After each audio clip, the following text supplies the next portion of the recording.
कहानी सुंदर पंख।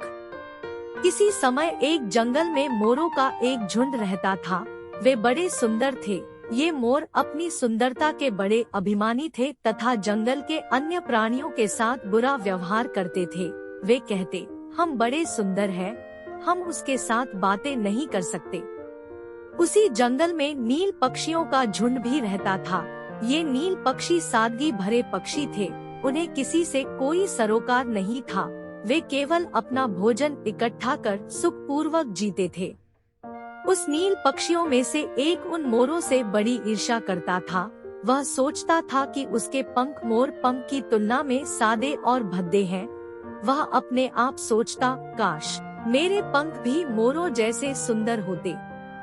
एक दिन वह जंगल में बेर चुन रहा था तो उसने बहुत से मोर पंख बिखरे हुए देखे। उसने उनकी तरफ गौर से देखा। वह खुश होकर बोल उठा, आहा, कितने सुंदर रंग है। देखो तो, हरा, नीला, सुनहरा। अचानक उसे एक उपाय सूझा। उसने जाकर अपनी चोंच से सारे पंख एकत्रित कर लिए। उसने सोचा, यदि मैं यह पंख अपने पिछले पंखों से बांध दूं, तो मैं भी उनके जैसे सुंदर दिखने लगूंगा।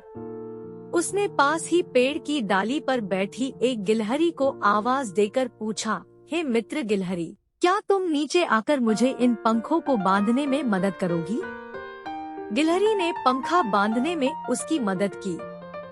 अब नील पक्षी दूर से मोर सा ही दिख रहा था। भारी होने के कारण उन पंखों को बांधकर भागना मुश्किल लग रहा था। फिर भी दूर खड़े मोरों की ओर वह भागा। अचानक सारे मोर गोलाकार में नाचने लगे। नील पक्षी भी उनके साथ साथ खुशी से नाचने लगा। धीरे धीरे बंधे हुए पंख एक के बाद एक नीचे गिरने लगे।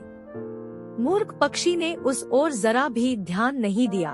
वह खुशी खुशी नाचता रहा, परंतु अन्य मोरों ने उसे देखा और वह समझ गए कि एक नील पक्षी उनके साथ नाच रहा है।